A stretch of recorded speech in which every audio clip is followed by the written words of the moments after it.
ಕೃಷಿ ರಂಗ ರೈತರಿಗಾಗಿ ಕಾರ್ಯಕ್ರಮ ಕಿಸಾನ್ ವಾಣಿ.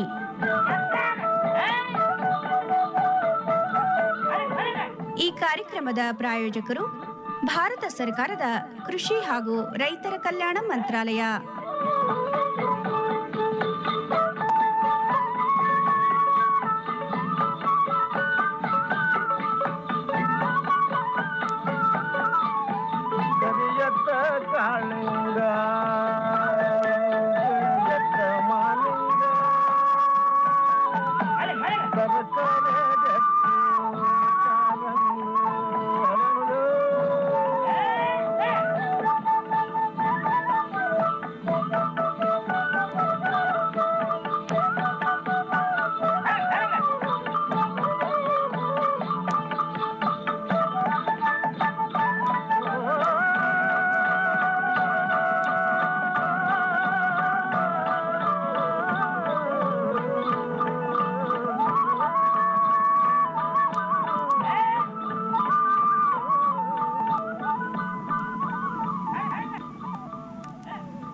ಇಂದಿನ ಕೃಷಿರಂಗ ಪ್ರಾಯೋಜಿತ ಕಾರ್ಯಕ್ರಮ ಕಿಸಾನ್ ವಾಣಿ ಕೇಳುತ್ತಿರುವಂತಹ ನಮ್ಮೆಲ್ಲ ರೈತ ಬಾಂಧವರಿಗೆಲ್ಲ ಶರಣಾರ್ಥಿಗಳು.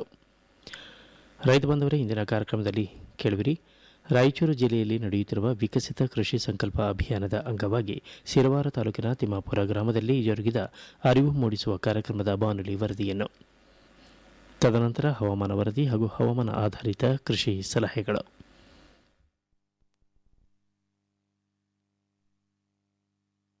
ಪ್ರಧಾನಮಂತ್ರಿ ಕಿಸಾನ್ ಮಾನ್ಧನ್ ಯೋಜನೆ ಸಿಗುವುದು ಪೆನ್ಷನ್ನ ಆಸರೆಯು ಆಗದು ನಿರಾಸರೆ ಇನ್ನು ಸಿಗುವುದು ಸಂತಸದ ಕ್ಷಣವು ಕಳೆಯುವುದು ಸುಖದಿಂದ ವೃದ್ಧಾಪ್ಯ ರಕ್ಷಿತ ಆಗುವ ಅನ್ನದಾತ ಸುರಕ್ಷಿತ ಆಗುವ ಅನ್ನದಾತ. ಪ್ರಧಾನಮಂತ್ರಿ ಕಿಸಾನ್ ಮಾನ್ಧನ್ ಯೋಜನೆಯಿಂದ ಲಘು ಮತ್ತು ಸಣ್ಣ ಹಿಡುವಳಿದಾರ ರೈತರ ಭವಿಷ್ಯವಾಗುತ್ತೆ ಸುರಕ್ಷಿತ. 60 ವರ್ಷ ವಯಸ್ಸಾದ ನಂತರ 3,000 ರೂಪಾಯಿಗಳ ಮಾಸಿಕ ಪೆನ್ಷನ್ ಖಚಿತ. 55ರಿಂದ 200 ರೂಪಾಯಿಗಳ ಮಾಸಿಕ ಶುಲ್ಕ ನೀಡಿ 18ರಿಂದ 40 ವರ್ಷ ತನಕ ರೈತರು ಪ್ರವೇಶಿಸಬಹುದು. ಈ ಅಂಶದಾನ ಯೋಜನೆಯಲ್ಲಿ ಸರ್ಕಾರ ನೀಡುತ್ತದೆ ಸಮಪಾಲು ಕೊಡುಗೆ. ಎಲ್ಲ ರೈತ ಬಾಂಧವರು ಈ ಸೇವೆಯ ಪ್ರಯೋಜನಕ್ಕಾಗಿ ಜನಸೇವಾ ಕೇಂದ್ರಕ್ಕೆ ಹೋಗಿ ಉಚಿತವಾಗಿ ತಮ್ಮ ಹೆಸರನ್ನು ನೋಂದಾಯಿಸಿಕೊಳ್ಳಿ. ಪ್ರಧಾನಮಂತ್ರಿ ಕಿಸಾನ್ ಮಾನ್ಧನ್ ಯೋಜನೆ ಅನ್ನದಾತರ ಪರಿಶ್ರಮಕ್ಕಾಗಿ ಈಗ, ಪೆನ್ಷನ್ನಿಂದ ಅವರ ಮನೆ ಸುರಕ್ಷಿತ. ಕೃಷಿ ಮತ್ತು ರೈತ ಕಲ್ಯಾಣ ಖಾತೆ ಭಾರತ ಸರ್ಕಾರದ ವತಿಯಿಂದ ಜನಹಿತಕ್ಕಾಗಿ ಜಾರಿ. ಈಗ ಕೇಳೋಣ, ರಾಯಚೂರು ಜಿಲ್ಲೆಯಲ್ಲಿ ನಡೆಯುತ್ತಿರುವ ವಿಕಸಿತ ಕೃಷಿ ಸಂಕಲ್ಪ ಅಭಿಯಾನದ ಅಂಗವಾಗಿ ಸಿರವಾರ ತಾಲೂಕಿನ ತಿಮ್ಮಾಪುರ ಗ್ರಾಮದಲ್ಲಿ ಜರುಗಿದ ಅರಿವು ಮೂಡಿಸುವ ಕಾರ್ಯಕ್ರಮದ ಬಾನುಲಿ ವರದಿಯನ್ನು ಪ್ರಸ್ತುತಪಡಿಸಲಿದ್ದಾರೆ ಅಮರೀಶ್ ಆಶಿಹಾಳ್. ಕಾರ್ಯಕ್ರಮದ ನಿರ್ವಹಣೆ ವೆಂಕಟೇಶ್ ಬೇವಿನ ಬೆಂಚಿ. ರೈತ ಬಾಂಧವರಿಗೆಲ್ಲ ನಮಸ್ಕಾರ. ರೈತ ಬಾಂಧವರೇ, ಜಿಲ್ಲೆಯಾದ್ಯಂತ ವಿಕಸಿತ ಕೃಷಿ ಸಂಕಲ್ಪ ಅಭಿಯಾನ ಜರುಗುತ್ತಿದೆ. ಕೃಷಿ ಹಾಗೂ ಕೃಷಿ ಸಂಬಂಧಿತ ಅಭಿವೃದ್ಧಿ ಇಲಾಖೆಗಳು, ವಿವಿಧ ಸಂಘ ಸಂಸ್ಥೆಗಳ ಸಹಭಾಗಿತ್ವದಲ್ಲಿ ರೈತ ಬಾಂಧವರಿಗೆ ಮುಂಗಾರು ಹಂಗಾಮಿಗೆ ಬೇಕಾದಂತಹ ಕೃಷಿ ತಾಂತ್ರಿಕತೆಗಳನ್ನು ವರ್ಗಾವಣೆ ಮಾಡುವಂಥದ್ದು, ಮುಖ್ಯವಾಗಿ ತಳಿಗಳ ಆಯ್ಕೆ, ಬೇಸಾಯ ಕ್ರಮಗಳು, ರಸಗೊಬ್ಬರಗಳ ಪೂರೈಕೆಯ ವಿಧಾನಗಳು, ನವೀನ ತಂತ್ರಜ್ಞಾನಗಳನ್ನು ರೈತ ಬಾಂಧವರ ಕ್ಷೇತ್ರದಲ್ಲಿ ಅಳವಡಿಸುವಂತಹ ದೃಷ್ಟಿಯಲ್ಲಿ, ಜೊತೆಗೆ ಕೇಂದ್ರ ಹಾಗೂ ರಾಜ್ಯ ಸರ್ಕಾರದ ವಿವಿಧ ಯೋಜನೆಗಳನ್ನು ಮನವರಿಕೆ ಮಾಡಿಕೊಡುವಂತಹ ದೃಷ್ಟಿಯಿಂದ ಪ್ರತಿ ಗ್ರಾಮ ಪಂಚಾಯಿತಿಯಲ್ಲಿ ಮತ್ತು ಹೋಬಳಿಗಳಲ್ಲಿ ಈ ವಿಕಸಿತ ಕೃಷಿ ಸಂಕಲ್ಪ ಅಭಿಯಾನ ಜರುಗುತ್ತಿದೆ. ಕೃಷಿ ವಿಜ್ಞಾನ ಕೇಂದ್ರ ಹಾಗೂ ಕೃಷಿ ಸಂಬಂಧಪಟ್ಟಂತಹ ಅಭಿವೃದ್ಧಿ ಇಲಾಖೆಗಳ ಸಹಭಾಗಿತ್ವದಲ್ಲಿ ಮೇ 29ರಿಂದ ಜೂನ್ 12ರವರೆಗೆ ನಡೆಯುತ್ತಿರುವಂತಹ ಈ ಕೃಷಿ ಸಂಕಲ್ಪ ಅಭಿಯಾನದಲ್ಲಿ 100 ಜನ ರೈತ ಬಾಂಧವರು ಈ ಯೋಜನೆಯ ಲಾಭವನ್ನು ಪಡ್ಕೊಳ್ತಿದ್ದಾರೆ. ಮುಖ್ಯವಾಗಿ ನಿನ್ನೆ ದಿನಾಂಕ 6 ಜೂನ್ 2025ರಂದು ಸಿರವಾರು ತಾಲೂಕಿನ ಹುಸೇನಪುರ ಮತ್ತು ತಿಮ್ಮಾಪುರ ಗ್ರಾಮಗಳಲ್ಲಿ ಈ ವಿಕಸಿತ ಕೃಷಿ ಸಂಕಲ್ಪ ಅಭಿಯಾನ ಜರುಗಿತು. ತಿಮ್ಮಾಪುರ ಗ್ರಾಮದಲ್ಲಿ ಊರಿನ ದೇವಸ್ಥಾನದಲ್ಲಿ 100 ಜನ ರೈತ ಬಾಂಧವರು ಈ ಕೃಷಿ ಸಂಕಲ್ಪ ಅಭಿಯಾನದಲ್ಲಿ ಭಾಗವಹಿಸಿ ಕೃಷಿ ಮಾಹಿತಿಯನ್ನು ಪಡೆದುಕೊಂಡರು. ಮುಖ್ಯವಾಗಿ ರಾಯಚೂರು ICAR ಕೃಷಿ ವಿಜ್ಞಾನ ಕೇಂದ್ರದ ವಿಜ್ಞಾನಿಗಳಾದಂತಹ ಡಾಕ್ಟರ್ ತಿಮ್ಮಣ್ಣ ನಾಯಕ್ ಇವರುಗಳು ಮಾತನಾಡಿ, ಕೃಷಿ ಸಂಕಲ್ಪ ಅಭಿಯಾನದ ಯೋಜನೆ ಮಹತ್ವ ಹಾಗೆಯೇ ರೂಪರೇಷೆಗಳು, ಈ ಒಂದು ಅಭಿಯಾನದ ಕುರಿತು ಪ್ರಾಸ್ತಾವಿಕವಾಗಿ ವಿಚಾರಗಳನ್ನು ಆಡುತ್ತಾ ರೈತ ಬಾಂಧವರ ಜೊತೆ ಮಾಹಿತಿಯನ್ನು ಹಂಚಿಕೊಂಡರು. ಎಲ್ರಿಗೂ ನಮಸ್ಕಾರ. ತಿಮ್ಮಾಪುರ ಗ್ರಾಮದ ರೈತರಿಗೆ ಒಂದು ನಮ್ಮ ವಿಕಸಿತ ಕೃಷಿ ಸಂಕಲ್ಪ ಅಭಿಯಾನ ಕಾರ್ಯಕ್ರಮಕ್ಕೆ ಆತ್ಮೀಯ ಸ್ವಾಗತ. ನಾವು ರಾಯಚೂರು ಕೃಷಿ ವಿಜ್ಞಾನ ಕೇಂದ್ರದಿಂದ ಬಂದಿದ್ದೇವೆ. ನಮ್ಮ ಜೊತೆಗೆ ವಿಜ್ಞಾನಿಗಳು ಬೆಂಗಳೂರಿಂದನೂ ಸಹ ವಿಜ್ಞಾನಿಗಳು ಬಂದಿದ್ದಾರೆ. ಕೀಟಶಾಸ್ತ್ರ ತಜ್ಞರು ಏನು ಹುಳುಗಳು ಏನು ಬರ್ತವೆ, ರೋಗಗಳೇನು ಬರ್ತವೆ, ಅದ್ರ ಬಗ್ಗೆ ಈ ಹತ್ತಿ ಬೆಳೆಯಲ್ಲಿ, ಮೆಣಸಿನಕಾಯಿ ಬೆಳೆಯಲ್ಲಿ, ಎಲ್ಲ ಬೆಳೆಗಳಲ್ಲಿ ಅವರು ಸವಿಸ್ತರವಾಗಿ ನಿಮ್ಮ ಜೊತೆ ಮಾತಾಡ್ತಾರೆ. ಅದೇ ರೀತಿ ನಮ್ಮ ಜೊತೆಗೆ ಇನ್ನೊಬ್ಬರು ಮಲ್ಲಾರೆಡ್ಡಿ ಅಂತ ಇದ್ದಾರೆ, ಡಾಕ್ಟರ್ ಮಲ್ಲಾರೆಡ್ಡಿ. ಬೇಸಾಯ ಶಾಸ್ತ್ರ, ಬೆಳೆಯನ್ನು ಯಾವ ರೀತಿ ಬೆಳಿಬೇಕು, ಬೇಸಾಯ ಕ್ರಮಗಳೇನಿರ್ತವೆ, ಮಣ್ಣಿನ ಬಗ್ಗೆ ಇರ್ಬೋದು, ಬೆಳೆ ಬಗ್ಗೆ ಇರ್ಬೋದು, ಯಾವ ರೀತಿ ಅಂತರ ಬೇಸಾಯ ಮಾಡಬೇಕು, ಯಾವ ಬೆಳೆ ಬೆಳೆದ್ರೆ ಸೂಕ್ತ, ಅದ್ರ ಬಗ್ಗೆ, ಆಮೇಲೆ ಎಷ್ಟು ಗೊಬ್ಬರ ಹಾಕಬೇಕು, ಯಾವಾಗ ಕಟಾವು ಮಾಡಬೇಕು, ಯಾವಾಗ ಬೆಳಿಬೇಕು ಅನ್ನೋದ್ರ ಬಗ್ಗೆ ಅವರು ಸವಿಸ್ತರವಾಗಿ ಹೇಳ್ತಾರೆ. ಅದೇ ರೀತಿ ನಮ್ಮ ಜೊತೆಗೆ ಇನ್ನಿಬ್ಬರು ಡಾಕ್ಟರ್ಗಳಿದ್ದಾರೆ, doctor Apsara Banu and doctor Umesh ಅಂತಿದ್ದಾರೆ. ಅದೇ ರೀತಿ ನಮ್ಮ ಜೊತೆಗೆ ಕೋರಮಂಡಲ್ ಸಂಸ್ಥೆಯ ಶಿವಾನಂದ್ ಅವರು ಸಹ ಅವರು ಡ್ರೋನ್ ತಗೊಂಡು ಬಂದಿದ್ದಾರೆ. ಅವ್ರು ಡ್ರೋನ್ ಮುಖಾಂತರ ಇತ್ತೀಚೆಗೆ ನಿಮಗೆ ಗೊತ್ತಿದೆ ಎಣ್ಣೆ ಹೊಡೆಯೋದು ಎಷ್ಟು ಲೇಬರ್ ಸಿಗಲ್ಲ. ಇತ್ತೀಚೆಗೆ ಡ್ರೋನ್ ಮುಖಾಂತರ ಸ್ಪ್ರೇ ಯಾವ ಥರ ಮಾಡಬೇಕು, ಈ ನ್ಯಾನೋ DAP, ನ್ಯಾನೋ ಯೂರಿಯಾ ಅಂತೇಳಿ ಈ ಕೋರಮಂಡಲ್ ಕಂಪನಿಯವರು ಅವ್ರು ಡೆವಲಪ್ ಮಾಡಿದ್ದಾರೆ. 5 ಚೀಲ 6 ಚೀಲ ಮಾಡೋ ಕೆಲಸ 1 ಲೀಟರ್ ಡಬ್ಬಿ ಮಾಡುತ್ತೆ. ಆ ರೀತಿ ನ್ಯಾನೋ ಅದ ಅಂದರೆ ನ್ಯಾನೋ ಟೆಕ್ನಾಲಜಿ ಇರೋದ್ರಿಂದ ಮೇಲಿಂದನೇ ಸ್ಪ್ರೇ ಮಾಡೋದ್ರಿಂದ ಅದು ಪೂರ ಕೆಳಗಿನವರೆಗೂ ಅದು ನೀಟಾಗಿ ತಗೊಂಡು, ಅದೊಂದು ತಂತ್ರಜ್ಞಾನ. ಇದು ಮೇನ್ ಉದ್ದೇಶ ಇದ್ರದ್ದು ವಿಕಸಿತ ಕೃಷಿ ಸಂಕಲ್ಪ ಅಭಿಯಾನ ಇತ್ತೀಚೆಗೆ ನಿಮಗೆಲ್ಲ ಗೊತ್ತಿದೆ, ನೀವೆಲ್ಲ ಸೋಷಿಯಲ್ ಮೀಡಿಯಲ್ಲಿ ನೋಡಿರ್ಬೋದು, ವಾಟ್ಸಪ್ಪು, ಫೇಸ್ಬುಕ್ಕು, TV ಇದು 15 ದಿನಗಳ ಕಾರ್ಯಕ್ರಮ. ಈ 15 ದಿನಗಳ ಕಾರ್ಯಕ್ರಮ ದೇಶಾದ್ಯಂತ ಇದೆ. 29ಕ್ಕೆ ಸ್ಟಾರ್ಟ್ ಆಗಿದೆ. ಕೇಂದ್ರ ಸರ್ಕಾರ ಮತ್ತು ರಾಜ್ಯ ಸರ್ಕಾರ ಸಹಭಾಗಿತ್ವದಲ್ಲಿ. ಇಲ್ಲಿ ನಾವು ಈ ರಾಯಚೂರಲ್ಲಿ ಬಂದು ನಾವು ಕೃಷಿ ವಿಜ್ಞಾನ ಕೇಂದ್ರದಲ್ಲಿ ನೇತೃತ್ವದಲ್ಲಿ ಮಾಡ್ತಾ ಇದ್ದೀವಿ. ಸುಮಾರು 90 ಹಳ್ಳಿ, ರಾಯಚೂರಿನ ಒಂದು 90 ಹಳ್ಳಿಗೆ ನಾವು ರೈತರನ್ನ ಮುಟ್ಟಬೇಕಂತ ಒಂದು ಉದ್ದೇಶ ಇದೆ. ಸುಮಾರು ಒಂದು 10,000 ರೈತರನ್ನ ಮುಟ್ಟಬೇಕನ್ನೋ ಒಂದು ಉದ್ದೇಶ ಇದೆ. ಅವ್ರ ಗ್ರಾಮಗಳಿಗೆ ಹೋಗಿ ಅವ್ರವೇನು ಸಮಸ್ಯೆ ಇದ್ದಾವೆ, ಈ ಬಿತ್ತನೆ ಕಾರ್ಯ ನಡೆದಿದೆ. ಇವಾಗ ನೀವು ಕೃಷಿಯಲ್ಲಿ ಹೊಸದೇನು ತಂತ್ರಜ್ಞಾನ ಬಂದಿದೆ, ಹೊಸ ಅಧಿಕ ಇಳುವರಿ ಕೊಡ್ತಕ್ಕಂಥ ತಳಿ ಇರ್ಬೋದು, ಯಾವ ಜೈವಿಕ ಗೊಬ್ಬರಗಳ ಉಪಯೋಗಗಳಿರ್ಬೋದು, ಅದೇ ರೀತಿ ಬಿತ್ತನೆಯಿಂದ ಕೊಯ್ಲಿನವರೆಗೆ ಏನೇನು ಸಮಸ್ಯೆ ಇದಾವೆ ರೈತರಿಗೆ, ರೋಗ ಇರ್ಬೋದು, ಕೀಟ ಇರ್ಬೋದು, ಇಲ್ಲ ಮಾರುಕಟ್ಟೆ ಬಗ್ಗೆ ಅದ್ರ ಬಗ್ಗೆ ಇನ್ಫಾರ್ಮೇಷನ್ ಇರ್ಬೋದು. ಅದೇ ರೀತಿ ಕೃಷಿ ಇಲಾಖೆ ಯೋಜನೆಗಳು ಏನೇನು ಇದಾವಲ್ಲ, ತುಂತುರು ನೀರಾವರಿ ಇರ್ಬೋದು, ಕೃಷಿ ಹೊಂಡ ಇರ್ಬೋದು, ಅದ್ರ ಬಗ್ಗೆ ಎಲ್ಲ ಸವಿಸ್ತರವಾಗಿ ನಿಮಗೆ ಮಾಹಿತಿ ಕೊಡೋಕ್ಕೆ ನಾವು ಬಂದಿದ್ದೇವೆ. ಈಗ ತೊಗರಿ ಬೆಳೆಯಲ್ಲಿ ಯಾವ ರೀತಿ ಬೇಸಾಯ ಕ್ರಮಗಳನ್ನು ಮಾಡಬೇಕನ್ನೋದ್ರ ಬಗ್ಗೆ ಒಂದು ಸವಿಸ್ತರವಾಗಿ ನಮ್ಮ ಡಾಕ್ಟರ್ ಮಲ್ಲಾರೆಡ್ಡಿ ಅವರು ಅಂತರ ಎಷ್ಟಿರಬೇಕು, ಈಗಾಗಲೇ ಬಿತ್ತಿದ್ರೆ ಎಷ್ಟು ಅಂತರ ಇಟ್ಕೋಬೇಕು ಒಂದು ಗಿಡದಿಂದ ಇನ್ನೊಂದು ಗಿಡಕ್ಕೆ, ಯಾವಾಗ ನೀರು ಮಾಡಬೇಕು, ಆಮೇಲೆ ಯಾವ ರೀತಿ ಅದರಲ್ಲಿ ಇನ್ನೊಂದು ನಮ್ಮ ಕುಡಿಚೂಟ ಯಂತ್ರ ಅಂತ ಇದೆ, ಅದ್ರ ಬಗ್ಗೆ ಡಾಕ್ಟರ್ ಮಲ್ಲಾರೆಡ್ಡಿ ಅವರು ಈಗ ಹೇಳ್ತಾರೆ. ಅದೇ ರೀತಿಯಾಗಿ ರಾಯಚೂರು ಕೃಷಿ ವಿಜ್ಞಾನ ಕೇಂದ್ರದ ಬೇಸಾಯ ತಜ್ಞರಾದಂತಹ ಡಾಕ್ಟರ್ ಯಲ್ಲಾರೆಡ್ಡಿ ಇವರುಗಳು ಕೂಡ ಮಾತನಾಡಿ ತೊಗರಿ ಹಾಗೂ ಹತ್ತಿಯಲ್ಲಿ ಅಧಿಕ ಇಳುವರಿಗಾಗಿ ರೈತ ಬಾಂಧವರು ಬಳಸಬಹುದಾದಂತಹ ಕ್ರಮಗಳ ಕುರಿತು ಮಾಹಿತಿಯನ್ನು ಹಂಚಿಕೊಂಡರು.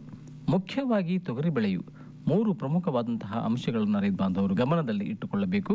50 ದಿನಗಳ ತೊಗರಿ ಬೆಳೆಯಲ್ಲಿ ಕುಡಿಚಿ ಊಟೋದು, ಪಲ್ಸ್ ಮ್ಯಾಜಿಕ್ ಹಾಕಿರುವುದು, ಜೊತೆಗೆ ಸಸಿಗಳ ಅಂತರವನ್ನು ಸರಿಯಾಗಿ ಶಿಫಾರಸು ಮಾಡಿದಂತಹ ಸಂಖ್ಯೆಯಲ್ಲಿ ಇಟ್ಟುಕೊಂಡಾಗ ಅಧಿಕ ಇಳುವರಿಯನ್ನು ಪಡ್ಕೋಬಹುದು ಎಂಬಂತಹ ಒಂದು ವಿಚಾರವನ್ನು ತಿಳಿಸಿಹೇಳಿದರು. ಮುಖ್ಯವಾಗಿ ತೊಗರಿಯಲ್ಲಿ ಕುಡಿಚೂಟುವ ಯಂತ್ರವನ್ನು ಪ್ರಾತ್ಯಕ್ಷಿಕೆ ಮೂಲಕ ರೈತ ಬಾಂಧವರಿಗೆ ಮನವರಿಕೆಯನ್ನು ಮಾಡಿಕೊಟ್ಟರು. ಮಣ್ಣಿನ ತೇವಾಂಶವನ್ನು ನಾವು ಹಿಡಿದಿಟ್ಕೊಳ್ಳಬಹುದು. ಬಹಳ ಮಳೆಗಳೆಲ್ಲ ಯಾವಾಗ ಮಳೆ ಬರುತ್ತಾ ಗೊತ್ತಾಗಲ್ಲ, ಮಳೆ ಬರುತ್ತಾ ಗೊತ್ತಾಗಲ್ಲ. ಅದಕ್ಕೋಸ್ಕರ ನಾವು ಮಣ್ಣಿನ ಆದಷ್ಟು ಮಳೆ ನೀರನ್ನು ಯಾವ ತರ ಹಿಡಿದಿಟ್ಕೊಳ್ಬೇಕು ಅಂತ. ಈಗ ನಿಮ್ದು ಇಳಿಜಾರು ಪ್ರದೇಶದಲ್ಲಿ ಮುಖ್ಯವಾಗಿ ನೀವು ಪಾಲಿಸ್ತಿರ್ತೀರಿ ಅನ್ಸುತ್ತೆ. ಇಳಿಜಾರಿಗೆ ಅಡ್ಡಲಾಗಿ ನೀವೇನ್ ಮಾಡ್ತೀರಿ, ಬಿತ್ತನೆ ಕೈಗೊಳ್ಬೇಕು. ಅಂದ್ರೆ ನಿಮ್ ಭೂಮಿ ಈ ತರ ಇಳಿಜಾರು ಇತ್ತಂದ್ರೆ ಅದಕ್ಕೆ ಅಡ್ಡಲಾಗಿ ನೀವು ಸೋಯಿಂಗ್ ಮಾಡಿದ್ರೆ, ಬಿತ್ತನೆ ಮಾಡಿದ್ರೆ ಏನಾಗುತ್ತೆ, ಮಳೆ ನೀರು ಯಾವತ್ತೇನ್ ಮಾಡ್ಬೇಕಂದ್ರೆ ಮಳೆ ಬಂದ ನೀರನ್ನ, ಹರಿಯುವ ನೀರನ್ನು ನಿಲ್ಲುವಂತೆ ಮಾಡ್ಬೇಕು ಫಸ್ಟ್. ಅಂದ್ರೆ ಆ ನೀರು ಸ್ಪೀಡ್ ಏನದ ಸ್ಲೋ ಮಾಡ್ಬೇಕು. ನಿಂತ ನೀರನ್ನು ಇಂಗುವಂತೆ ಮಾಡ್ಬೇಕು. ಅಂದ್ರೆ ಭೂಮಿಯಲ್ಲಿ ಯಾವಾಗ್ಲೂ ಓಡ ನೀರನ್ನು ನಿಲ್ಲಿಸ್ಬೇಕು, ನಿಂತದ್ದು ಇಂಗಿಸ್ಬೇಕು. ಅಂದ್ರೆ ಮಣ್ಣು ಯಾವಾಗ್ಲೂ ರಚನೆ ಆಗ್ಲಿಕ್ಕೆ 1000 ವರ್ಷ ಬೇಕು. ನಿಮ್ದು ಒಂದು ಪದರ 1 ಸೆಂಟಿಮೀಟರ್ ಮಣ್ಣು ಏನಾದ್ರೂ ನಿಮ್ಗೆ ಆಗ್ಬೇಕಿತ್ತಂದ್ರೆ 1000 ವರ್ಷ ಬೇಕು. ಅದು ನಿಮ್ಗೆ ಹರ್ಕೊಂಡು ಹೋಗ್ಬೇಕಾದ್ರೆ ಒಂದು ಮಳೆ ಸಾಕು. ಒಂದ್ ಚಲೋ ಮಳೆ ಬಂದ್ಬಿಟ್ರೆ ನಿಮ್ದು ಮ್ಯಾಲಿನ ಪದ್ರ ಹೋಗ್ಬಿಟ್ಟಂದ್ರೆ ಎದಕ್ಕೂ ಬರಲ್ಲ ನಿಮ್ ಭೂಮಿ. ಅದಕ್ಕೋಸ್ಕರ ಈ ಮಣ್ಣು ಯಾವಾಗ್ಲೂ ಅದೊಂದು ಜೀವಿ, ಆ ತರ ನೋಡ್ಕೋಬೇಕು ನಾವು. ಅದು ನೀವು ಏನ್ ಮಾಡ್ಬೇಕಂದ್ರೆ ಇಳಿಜಾರಿಗೆ ಅಡ್ಡಲಾಗಿ ನೀವು ಸೋಯಿಂಗ್ ಮಾಡ್ತೀರಲ್ಲ, ಬಿತ್ತನೆ ಮಾಡ್ತೀರಲ್ಲ, ಅದರಿಂದ ಏನಾಗುತ್ತೆ, ಮಳೆ ನೀರು ಬೀಳುತ್ತೆ ನೋಡ್ರಿ, ಈ ಬೆಳೆ ನಾಟಿರುತ್ತಲ್ಲ, ಸ್ಪೀಡ್ ಕಡಿಮೆ ಆಗುತ್ತೆ, ಗಿಡ ಬಡ್ಡಿಗೆ ಬಡಿತಾ ಸ್ಲೋ ಆಗುತ್ತಾ, ನೀರಿಂದ. ಆಮೇಲೆ ಇನ್ನೇನಂದ್ರೆ ಬದುಗಳಿಗೆ ಏನ್ ಮಾಡ್ಬೇಕು, ಈ ಬದುಗಳಿದ್ವು ಅಂದ್ರೆ ಅದಕ್ಕೆ ಗ್ಲಿರಿಸಿಡಿ ಅಂತ ಒಂದು ಗೊಬ್ಬರ ಗಿಡ ಬರುತ್ತೆ. ಅದನ್ನ ಏನ್ ಮಾಡ್ಬೇಕು, ಅಲ್ಲೆಲ್ಲಿ ನಾಟಿ ಮಾಡ್ಬೇಕು. ಅದು ಗಿಡ ಬೆಳೆದಾಗ ಏನ್ ಮಾಡ್ಬೇಕು, ಅದನ್ನ ಕಟ್ ಮಾಡ್ಬೇಕು, ಹೊಲದಾಗ ಹಾಕಿ ಕುಡಿ. ಆ ಎಲೆಗಳು ಜಲ್ದಿ ಕೊಳತೋಗ್ಬಿಡುತ್ತೆ. 2 ಏನಾಯ್ತ್ರಿ, ಈಗ ಬಂಡಿಗೆ ನೀವು ಗೊಬ್ಬರ ಹಾಕೋದ್ರಿಂದ, ಗಿಡಗಳು ಹಾಕೋದ್ರಿಂದ ನೀರನ್ನು ಅಲ್ಲಿ ನಿಲ್ಲುತ್ತಾ ಇಂಗುತ್ತೆ. ಆಮೇಲೆ ಈ ಎಲೆಗಳೆಲ್ಲ ತಗೊಂಡು ನೀವು ಹೊಲದಲ್ಲಿ ಹಾಕೋದ್ರಿಂದ ಏನಾಗುತ್ತಾ, ನಿಮ್ಮ ಮಣ್ಣು ಅಳಿದಂಗೆ ಅಳುತ್ತೆ, ಹೂವು ಅಳಿದಂಗೆ ಅಳುತ್ತೆ. ಅದರಿಂದ ಏನಾಗುತ್ತಾ, ಬಿದ್ದ ನೀರು ಏನಾಗುತ್ತಾ, ನಿಮ್ಮ ಭೂಮಿಯಲ್ಲಿ ಚೆನ್ನಾಗಿ ಹಿಂಗೆ ಹೋಗುತ್ತೆ. ಇದು ಬಹಳ ಇಂಪಾರ್ಟೆಂಟ್. ಇದಿರ್ಲಿಲ್ಲ ಅಂದ್ರೆ ತಿಪ್ಪೆ ಗೊಬ್ಬರ ಹಾಕಂತ ಹೇಳ್ತೀವಿ, ಬಟ್ ನಿಮ್ ದನಗಳೇ ಕಡಿಮೆ ಆಗ್ಬಿಡ್ತವೆ. ಆದಷ್ಟು ನಾವು ತಿಪ್ಪೆ ಗೊಬ್ಬರ ಹಾಕೋದ್ರಿಂದ ನೋಡ್ರಿ, ತಿಪ್ಪೆ ಗೊಬ್ಬರ ಹಾಕಿದ ಹೊಲ ಬರೇ ಕೆಮಿಕಲ್ ಪಾಕೆಟ್ ಗೊಬ್ಬರ ಹಾಕಿದ ಹೊಲ ಎಷ್ಟು ಡಿಫ್ರೆನ್ಸ್ ಇರುತ್ತೆ. ಮಳೆ ಬಂದಾಗ ಇದು ಹೂವಳೆದಂಗೆ ಅಳುತ್ತಾ ಅದು ಅಳುತ್ತೆ. ಹೌದಾ? ಅದಕ್ಕೋಸ್ಕರ ಏನಂದ್ರೆ ಸ್ವಲ್ಪ ನೀವು ತಿಪ್ಪೆ ಗೊಬ್ಬರ ಹಾಕಕ್ ಆಗ್ಲಿಲ್ಲ ಅಂದ್ರೆ ಏನ್ ಮಾಡ್ಬೇಕು, ಹಸಿರಿನ ಗೊಬ್ಬರಗಳಂತ ದೇಂಜ ಅಂತ ಸಿಗ್ತಾವ್ರಿ, ಸನ್ನೆಂಪು ಮತ್ತೆ ಸೆಣಬು ಅಂತ ಸಿಗ್ತಾವ್ ನಿಮ್ಗೆ. ಅವು ಬಿತ್ತಿ ಏನ್ ಮಾಡ್ಬೇಕು, ಹೂವಾಡ ಅಂತದಾಗ ಏನ್ ಮಾಡ್ಬೇಕು, ಮಗಚಿ ಹೊಡ್ಬಿಡ್ಬೇಕು. ಇದರಿಂದ ಏನಾಗುತ್ತೆ, ಮುಖ್ಯವಾಗಿ ಮಳೆ ನೀರು ಚೆನ್ನಾಗಿ ಹಿಂಗುತ್ತಾ, ಆಮೇಲೆ ಪೋಷಕಾಂಶಗಳನ್ನು ಕೊಡುತ್ತೆ ಬೆಳೆಗೆ. ನೀವು ಒಂದು ಗೊಬ್ಬರನ ಕಡಿಮೆ ಮಾಡ್ಬೋದು. ಆ ತರ ಇದು ಅಂದ್ರೆ ನಮ್ದು ತೇವಾಂಶವನ್ನು ಯಾವ ತರ ನಾವು ಸಂರಕ್ಷಣೆ ಮಾಡ್ಬೇಕಂತ. ಇನ್ನೊಂದು ಇಂಪಾರ್ಟೆಂಟ್ ರೀ, ಈಗೆಲ್ಲ ನಾವ್ ಏನ್ ಮಾಡ್ತೀವಿ, ಹತ್ತಿ ಬಿಡಿಸ್ಕೊಂತೀವಿ. ತೊಗರಿ ಏನ್ ಮಾಡ್ತೀವಿ, ತೊಗರಿ ನೀವು ಕಟ್ ಮಾಡ್ತೀರಾ, ಮಷೀನಿಂದ ಕಟ್ ಮಾಡಕತ್ತೀರ, ಈ ಲೆವೆಲ್ ಕಟ್ ಮಾಡಿ ಹಂಗೆ ಬಿಟ್ಬಿಡುತ್ತೆ. ಅದ್ಮೇಲೆ ಆಮೇಲೆ ಏನ್ ಮಾಡ್ತೀವಿ, ಎಲ್ಲ ಕಡೆ ಒಂದ್ ಕಡೆ ಹಾಕ್ತಿವಿ, ಏನ್ ಮಾಡ್ಬಿಡ್ತೀವಿ, ಸುಡ್ತೀವಿ. ಭೂಮಿಯಾಗ ಏನಿರುತ್ತೆ, ಪೋಷಕಾಂಶ ಇರುತ್ತಾ, ಬೆಳೆ ತಗೊಳುತ್ತಾ, ಸುಡ್ತೀವಿ, ಮತ್ತೆ ತೆಗಿತೀವಿ, ಸುಡ್ತೀವಿ. ಅಂದ್ರೆ ಹಿಂಗ್ ಮಾಡೋದ್ರಿಂದ ವರ್ಷ ನಿಮ್ದು ಭೂಮಿ ಫಲವತ್ತತೆ ಜಾಸ್ತಿ ಆಗುತ್ತೆ, ಕಡಿಮೆ ಆಗುತ್ತೆ. ಮುಂದೆ ಪರಿಸ್ಥಿತಿ ಹೆಂಗ್ ಬರುತ್ತೆ ಅಂದ್ರೆ, ಬೀಜ ಹಾಕಿದ್ರು ನಾಟಲ್ಲ. ಯಾವ ಸರ್ಕಾರಗಳು ಏನ್ ಮಾಡಕ್ ಬರಲ್ಲ, ಯಾವ ವಿಜ್ಞಾನಿಗಳು ಏನ್ ಮಾಡಕ್, ಆ ಪರಿಸ್ಥಿತಿ ಮುಂದೆ ಬರುತ್ತೆ. ಅದಕ್ಕೋಸ್ಕರ ಈಗಲಿಂದ ಅಟ್ಲೀಸ್ಟ್ ನಮ್ ಭೂಮಿ ನಾವು ಏನಾದ್ರು ಕಾಪಾಡ್ಕೋಬೇಕಂದ್ರೆ ಕೆಲವೊಂದು ಮಷಿನ್ಗಳು ಬಂದವ. ಈ ಮಲ್ಚರ್ ಅಂತ ಬಂದವ್ರು, ಮಲ್ಟಿ ಕ್ರಾಪ್ ಮಲ್ಚರ್. ನಿಮ್ದು ರೋಟೋವೇಟರ್ ನೋಡ್ರಿ ಅಲ್ರಿ, ಅದೇ ತರ ಒಂದು ಮಷಿನ್ ಬಂದದ. ನೀವು ತೊಗರಿ, ಹತ್ತಿ, ಮೆಣಸಿನ ಗಿಡ, ಸಜ್ಜಿ, ಮೆಕ್ಕೆಜೋಳ ಇವೆಲ್ಲ ಬೆಳೆ ತಕೊಂಡ್ಮೇಲೆ ಇದರಿಂದ ಏನಾಗುತ್ತೆ, ನಿಮ್ದು ಮಣ್ಣಿನ ಫಲವತ್ತತೆ, ಯಾವಾಗಲೂ ಮಣ್ಣು ಚಲೋ ಇತ್ತು ಅಂದ್ರೆ ಬೆಳೆ ಚಲೋ ಇರುತ್ತೆ. ಮಣ್ಣು ನಿಮ್ದು ಒಳ್ಳೆ ಸದೃಢ ಇತ್ತು ಅಂದ್ರೆ ಮಣ್ಣು ರೋಗ ಕೀಟಗಳು ಬಂದ್ರು ಕೂಡ ಬೆಳೆ ಏನ್ ಮಾಡುತ್ತೆ, ತಡ್ಕೊಳ್ಳೋ ಶಕ್ತಿ ಇರುತ್ತೆ. ನೋಡ್ರಿ, ಒಬ್ಬ ದಷ್ಟಪುಷ್ಟ ವ್ಯಕ್ತಿಗೆ ನಗಡಿ ಬಂದ್ರೆ ಹೋಗಿ ಕೂಡ ನಮ್ಗೆ ಹೋಗುತ್ತಂತ.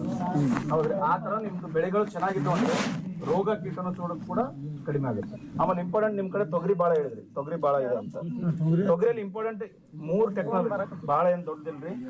ಬೀಜ ಆಲ್ರೆಡಿ ನೀವು ಬಿತ್ತಿರಿ, ಮುಂದಿನ ವರ್ಷ ಬಿತ್ತುವಾಗ ಅಕಸ್ಮಾತ್ ನಿಮ್ದೇ ಬೀಜ ಯೂಸ್ ಮಾಡ್ತಿದ್ರಿ, ಬೀಜೋಪಚಾರ ಮಾಡಿರ್ಲಿಲ್ಲ ಅಂದ್ರೆ ನೀವು ಬೀಜೋಪಚಾರ ಮಾಡ್ಬೇಕು. ಟ್ರೈಕೋಡರ್ಮ ಮತ್ತು ರೈಸೋಬಿಯಂ ಅಂತ ಪುಡಿ ಸಿಗುತ್ತೆ. ಒಂದು ಬಿಳಿ ಕಲರ್ ಸ್ವಲ್ಪ ಸುಣ್ಣ ತರ ಬರುತ್ತೆ, ಇನ್ನೊಂದು ಇಡ್ಲಿ ಪುಡಿ ತರ ಇರುತ್ತೆ. ಅದ್ರ ಜಸ್ಟ್ 1 kg ಬೀಜಕ್ಕೆ ಒಂದು 5 ಗ್ರಾಮು ಟ್ರೈಕೋಡರ್ಮ, ಒಂದು 20 ಗ್ರಾಮ್ ರೈಸೋಬಿಯಂ ನೀವು ಬೀಜೋಪಚಾರ ಮಾಡಿ ಬಿತ್ತಿದ್ರೆ ಅಂದ್ರೆ ಮುಂದೆ ಬೆಳೆಗೆ ರೋಗ ಬರಲ್ಲ, ಆಮೇಲೆ ಗೊಬ್ಬರನು ಕಡಿಮೆ ಹಾಕಿದ್ರು ಚೆನ್ನಾಗಿ ಬರುತ್ತೆ. ಇನ್ನೊಂದು, ನೀವು ಒಂದು 50 ದಿನಕ್ಕೆ ಈ ಕುಡಿ ಚೂಟ ಮಷಿನ್ ಆದ್ರೆ, ತೊಗರಿ ಕುಡಿ ಚೂಟ ಮಷಿನ್ ಕೈಲಿಂದ ಚೂಟ್ಬಹುದು, ಬಟ್ ಆಳುಗಳೇ ಸಿಗಲ್ಲ, ಈಗ ಅದ್ರದ್ದೇ ಕಷ್ಟ ಆಗುತ್ತೆ. ಅದಕ್ಕೆ ಒಂದು ಮಷಿನ್ ಬಂದದ್ರಿ, ಬ್ಯಾಟ್ರಿ ಆಪರೇಟೆಡ್. ಇದೊಂದು ನಿಮ್ಗೆ 1800 ರೂಪಾಯಿ ಹಂಗೆ ಸಿಗುತ್ತೆ ನಿಮ್ಗೆ ಈ ಮಷಿನ್. ಇದು ಬ್ಯಾಟ್ರಿ ಆಪರೇಟೆಡ್, ಬ್ಯಾಟ್ರಿ ಚಾರ್ಜ್ ಮಾಡ್ಕೊಳ್ಳೋದು, ತಗೊಂಡು ಹೋಗೋದಕ್ಕೆ. ಇದರಿಂದ ನೀವು ಚೂಟೋದ್ರಿಂದ ಏನಾಗುತ್ತೆ, ಯಾವಾಗಲೂ ನೀವು ಅಬ್ಸರ್ವ್ ಮಾಡಿ, ಹತ್ತಿ ಗಿಡ ಮತ್ತು ತೊಗರಿ ಗಿಡ ಎತ್ತರ ಬೆಳೆದ್ರೆ ಇಳುವರಿ ಜಾಸ್ತಿ ಬರುತ್ತೆ, ಟೊಂಗೆಗಳು ಜಾಸ್ತಿ ಹೊಡೆದ್ರೆ ಇಳುವರಿ ಜಾಸ್ತಿ ಬರುತ್ತೆ, ಟೊಂಗೆಗಳು ಜಾಸ್ತಿ ಹೊಡಿ. ಇದರಿಂದ ಏನಾಗುತ್ತೆ, ನಿಮ್ಮದು ಹೂಗಳು ಕಾಯಿಗಳು ಜಾಸ್ತಿ ಆಗಿ ಇಳುವರಿ ಚಲೋ ಆಗುತ್ತೆ. ಆಮೇಲೆ ನೀವು ಎಣ್ಣೆ ಹೊಡೋಕಂತ ಚಲೋ ಇರುತ್ತೆ. ಕೆಲವೊಂದು ಹುಳಗಳು ಏನ್ ಮಾಡ್ತಾವೆ, ಮ್ಯಾಲ ತುದಿಗೆ ತತ್ತಿಗಳಿಟ್ಟು ಹುಳಗಳಾಗೋ ಚಾನ್ಸಸ್ ಇರ್ತಾವೆ. ಅದಕ್ಕೋಸ್ಕರ ನೀವು ಕುಡಿ ಚೂಟ್ಬಿಟ್ರಂದ್ರೆ ಗಿಡನೂ ಜಾಸ್ತಿ ಬೆಳೆಯಲ್ಲ, ಟೊಂಗೆಗಳು ಜಾಸ್ತಿ ಬರ್ತವೆ. ಇದರಿಂದ ಏನಾಗುತ್ತೆ, ಇಳುವರಿ ಜಾಸ್ತಿ ಬರುತ್ತೆ. ಒಂದು ಪುಡಿ ಚೂಟೋದು. ಆಮೇಲೆ ಇನ್ನೊಂದು ನಮ್ದು ಪುಡಿ ಬರುತ್ತೆ, ಒಂದು ಪಲ್ಸ್ ಮ್ಯಾಜಿಕ್ ಅಂತ ಒಂದು ಪುಡಿ 2 kg ತೊಗರಿಗೆ, ಹೆಸರಿಗೆ ಯೂಸ್ ಮಾಡ್ಬೋದು. ನೆಕ್ಸ್ಟ್ ಮತ್ತೆ ಕಡ್ಲಿಗೆ ಬೇರೆ ಬರುತ್ತೆ, ಚಿಪ್ಪಿ ಮ್ಯಾಜಿಕ್ ಅಂತ 2 kg ಪಾಕೆಟ್ ಇರುತ್ತೆ. ಅದು 1 ಎಕರೆಗೆ ಯೂಸ್ ಮಾಡ್ಬೋದು. ಯಾವಾಗ ಅಂದ್ರೆ ಅರ್ಧ ಹೂವು ಬಿಟ್ಟಿರುತ್ತೆ ನೋಡ್ರಿ, ಅವಾಗೊಮ್ಮೆ, ಅದಾದ್ಮೇಲೆ 15 ದಿನ ಆದ್ಮೇಲೆ ಇನ್ನೊಂದು ಟೈಮ್, ಅಂದ್ರೆ ಟೋಟಲ್ 2 ಟೈಮ್ ನೀವು ಸ್ಪ್ರೇ ಮಾಡ್ಬೇಕು. ಒಂದು ಪಾಕೆಟ್ 2 kg ಇರುತ್ತೆ, ಅದು 1 ಎಕರೆ. ಮತ್ತೆ ಇನ್ನೊಂದು ಟೈಮು 1 ಪಾಕೆಟ್ 2 kg ಇನ್ನೊಂದು ಟೈಮ್.